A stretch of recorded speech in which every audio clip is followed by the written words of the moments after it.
Hello मेरे प्यारे दोस्तों, कैसे हैं आप सभी। स्वागत है आप सभी का आपके गुरुजी चैनल एसपीजा चैनल पे। और आज हम लोग क्वेश्चन नंबर 13 से सीखने वाले हैं। मेरे प्यारे दोस्तों, मैंने आप लोग को 1 नंबर से क्वेश्चन नंबर 12 तक बहुत ही अच्छे तरीके से बताया। अगर आप लोग नहीं देखे हैं तो जाइए, वीडियो के डिस्क्रिप्शन उसका लिंक मिल जाएगा, आप लोग बहुत सारी वीडियो को देख लीजिए। और ये चैप्टर 6 पॉइंट कितना है मेरे प्यारे दोस्तों, 3 है। ठीक है, आप लोग देख लीजिएगा। चलिए हम इसे सही कर लेते हैं। x 6.3 है। हम आप लोगों को सिमिलर ट्रायंगल यानी कि समरूप त्रिभुज के बारे में बता रहे थे और उसके जितने भी कंसेप्ट हैं वो सारे आपको सिखा भी दिए थे। और ये मेरा पार्ट मेरे प्यारे दोस्तों 8 होगा। आप लोग पार्ट 7 तक है बना हुआ, देखिए। अब हम लोग इसमें क्वेश्चन नंबर 13 को पढ़ते हैं। आप लोग पढ़ लीजिए, आपके स्क्रीन बोर्ड पर चला जाएगा। आप लोग पढ़ के समझने का प्रयास कीजिए। क्वेश्चन नंबर 13 में कहा गया है, जय ले आइए। क्वेश्चन नंबर 13 में कहा गया है, जो एक त्रिभुज ABC की भुजा BC पर एक बिंदु D इस प्रकार स्थित है कि कोण ADC बराबर कोण BAC है। दर्शाइए कि CA² बराबर CB इंटू CD है। ये हमें दर्शाना है मेरे प्यारे दोस्तों। ठीक है, तो चलिए, आप लोगों ने चित्र में आप लोगों के लिए बना रखा है। देखिए, कहा गया है तो ABC में BC पर एक बिंदु D स्थित है। देखिए, ये ABC त्रिभुज है ना मेरे पास, तो इस पे BC पे एक बिंदु D स्थित इस प्रकार स्थित है, जो अगर आप लोग देखेंगे ना मेरे प्यारे दोस्तों, जिसमें कहा गया कोण ADC जो है, ये ADC जो है मेरे पास तो कोण BAC के बराबर है। BAC यानी कि ये इस पूरे कोण के बराबर है। ठीक है, ये कोण जो है इस पूरे कोण के बराबर है ये। और तो हमें साबित करना है CA² बराबर CB इंटू CD। चलिए हम साबित करके आप लोग को दिखाते हैं। क्या दिया गया है, दिया है मेरे प्यारे दोस्तों, दिया है, क्या दिया है मेरे प्यारे दोस्तों, त्रिभुज ABC में BC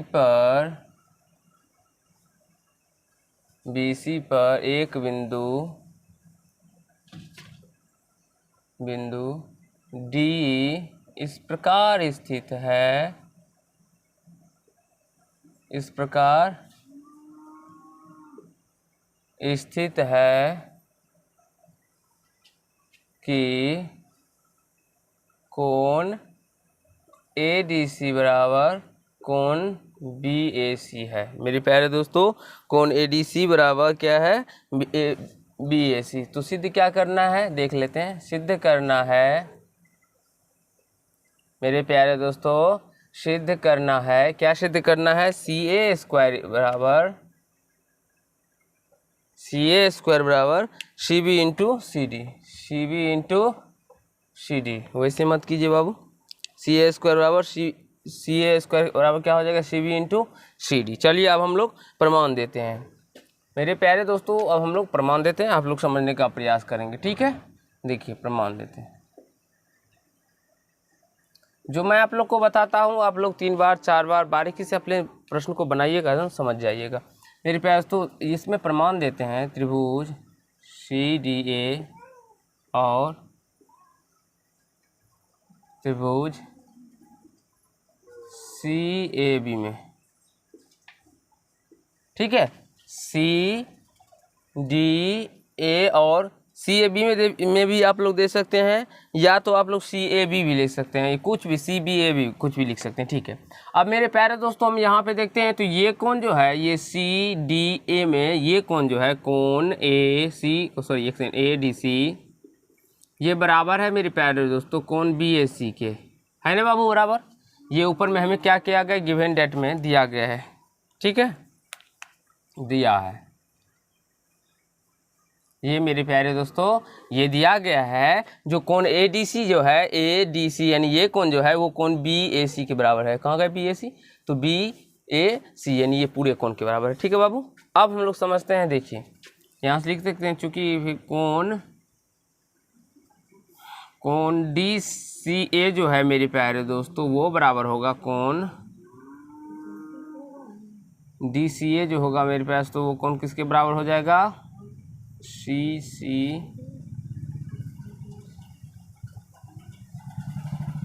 DCA। तो ये बराबर हो जाएगा मेरे प्यारे दोस्तों ACB के। DC ए, यानी कि डी सी ए मतलब ये कौन का बात कर रहे हैं मेरे प्यारे दोस्तों, डी सी ए, ये बराबर हो जाएगा ए सी बी, यानी कि ये पूरे त्रिभुज के ए सी बी के बराबर, यानी कि इसी कोण के बराबर हो जाएगा। कैसे होगा, क्योंकि ये सी डी ए में भी है और सी ए बी में भी है, तो दोनों त्रिभुज में ये क्या है मेरे पास, तो उभयनिष्ठ कोण है, उभयनिष्ठ कोण है। ये दोनों त्रिभुज में क्या है, तो उभयनिष्ठ कोण है, इसीलिए ये दोनों आपस में क्या हो जाएंगे, बराबर हो जाएंगे। समझिए बाबू, क्योंकि ये छोटे त्रिभुज के अंदर भी है और ये बड़ा त्रिभुज के अंदर भी है, तो ये क्या हो जाएगा, उभयनिष्ठ हो जाएगा। तो आप सभी को बताया गया है मेरे प्यारे दोस्तों, जब दो कोण आपस में बराबर होते हैं तो अतः मत दीजिए, इसीलिए त्रिभुज क्या होगा, सी डी ए समरूप त्रिभुज क्या हो जाएगा, सी ए बी। कैसे हो गया, ए समरूपता से। ये सारा समरूपता आप लोगों को सिखाया गया है, नहीं देखें तो देख सकते हैं। ए समरूपता से हो जाएगा बाबू, सब ए समरूपता से जब एंगल बराबर हो तो ये त्रिभुज और ये त्रिभुज समरूप हो जाएगा। अब जब ये दोनों त्रिभुज, एक छोटा त्रिभुज सी डी ए और सी ए बी मेरे प्यारे तो समरूप हो गया, तो हम कह सकते हैं यहाँ से जो इसकी भुजाएं जो होगी वो क्या होगी, तो समानुपाती होगी। तो यहाँ से लिख सकते हैं सी ए बट्टे सी डी बराबर सी बी बट्टे सी ए। कैसे हो गया वो समझते हैं। तो ये अगर हम मान लीजिए छोटे त्रिभुज की बात करते हैं और बड़ा त्रिभुज मिल लेते हैं, तो सी ए जो होगा मेरे प्यारे दोस्तों वो किसके बराबर होगा, तो वो सी डी के बराबर होगा। किसके बराबर हो जाएगा, सी ए बट्टे, अगर अनुपात निकालेंगे तो सी ए बड़ा त्रिभुज के लेते हैं तो ये छोटे त्रिभुज के सी डी के बराबर हो जाएगा, और सी बी छोटा बड़ा त्रिभुज के लेंगे तो ये इस त्रिभुज छोटे त्रिभुज का सी ए के बराबर हो जाएगा। ठीक है, क्योंकि ये सी ए भुजा जो है ये दोनों त्रिभुज के अंदर क्या है, कॉमन है, तो इसीलिए ये 2 बार आएगा। ठीक है, तो अब यहाँ से इसको जब क्रॉस गुना कीजिएगा, क्रॉस मल्टीप्लिकेशन, तो ये क्या हो जाएगा, C A square equal to क्या हो जाएगा, C B into C D आ जाएगा। और यही हमें प्रूव भी करना था। आई होप मेरे प्यारे दोस्तों आप सभी को समझ में आया होगा, कहीं से कोई दिक्कत या समस्या नहीं हुआ होगा। एक बार आप लोग देख लीजिए, अच्छे तरीके से समझ लीजिए। मैं आप लोग को फिर क्वेश्चन नंबर 14 बताऊँगा और सिखाने का प्रयास करूँगा। ठीक है, चलिए हम लोग पढ़ लेते हैं क्वेश्चन को। तो क्वेश्चन नंबर 14 आप लोगों के स्क्रीन बोर्ड पे चला गया होगा, आप लोग पढ़ सकते हैं। मैं आप लोग को पढ़ के समझाता हूँ। क्वेश्चन नंबर 14 में कहा गया है मेरे प्यारे दोस्तों, जो एक त्रिभुज ABC की भुजाएं AB और AC तथा माध्यिकाएं AD एक अन्य त्रिभुज की भुजाओं PQ और PR तथा माध्यिका PM के क्रमशः समानुपाती है, तो दर्शाइए कि ABC त्रिभुज PQR है। चलिए मेरे प्यारे दोस्तों मैं आप लोग को समझाता हूँ। ये कहा गया है मेरे प्यारे दोस्तों, ये AB और AC, ठीक है, और AD जो है, ये AB AC और AD, उसी प्रकार से ये PQ PR और PM क्या है, तो आपस में समानुपाती है। समानुपाती का मतलब हुआ AB किसके समानुपाती है, PQ के समानुपाती है, AC किसके समानुपाती है, PR के समानुपाती है, AD किसके समानुपाती है, तो PM के समानुपाती है। तो ये हमें साबित करना है जो ABC समरूप त्रिभुज क्या है, PQR। ठीक है बाबू, चलिए चलते हैं। तो गिवन डेट में क्या सब दिया रहता है वो आप लोग लिख सकते हैं, आपके ही बुक में दिया रहता है। ठीक है, दिया है, क्या दिया है मेरे प्यारे दोस्तों, वो देखिए दिया है त्रिभुज ABC, त्रिभुज ABC और त्रिभुज PQR की माध्यिकाएं क्रमशः मेरे प्यारे दोस्तों, ये माध्यिकाएं जो हैं ये क्या है, AD और क्या है, PM है, जिसमें और क्या दिया गया है मेरे पास, तो AB बट्टे PQ का जो अनुपात है वही अनुपात है AC बट्टे PR का, वही अनुपात होगा AD बट्टे PM का। ये आप लोग एक बार अच्छे तरीके से देख लीजिए मेरे प्यारे दोस्तों, कहीं से कोई दिक्कत या समस्या तो नहीं हो रहा है आप लोगों को। ये माध्यिक AD और क्या है, PM, इस त्रिभुज की माध्यिका है ना बाबू, तो वही हमने लिखा है त्रिभुज ABC और त्रिभुज PQR का माध्यिकाएं क्रमशः AD और PM है, यानी कि ABC की माध्यिका AD और PQR की माध्यिका PM है। ठीक है बाबू। और ये BC भुजा पे स्थित है, ऐसे भी लिख सकते हैं, कहीं से आपको लिखना की इच्छा हो तो आप लिख सकते हैं। और हमें क्या दिया गया था, जो AB और AC और AD का अनुपात जो है वो PQ PR और PM के समानुपाती है। यानी कि समानुपाती हम बात करें तो AB/PQ का जो अनुपात होगा वही अनुपात होगा AC/PR का, वही अनुपात होगा AD/PM का। ठीक है बाबू। अब हमें साबित क्या करना है वो देख लेते हैं। सिद्ध करना है, सिद्ध करना है। क्या सिद्ध करना है मेरे प्यारे दोस्तों, चलिए हम देख लेते हैं। सिद्ध करना है त्रिभुज ABC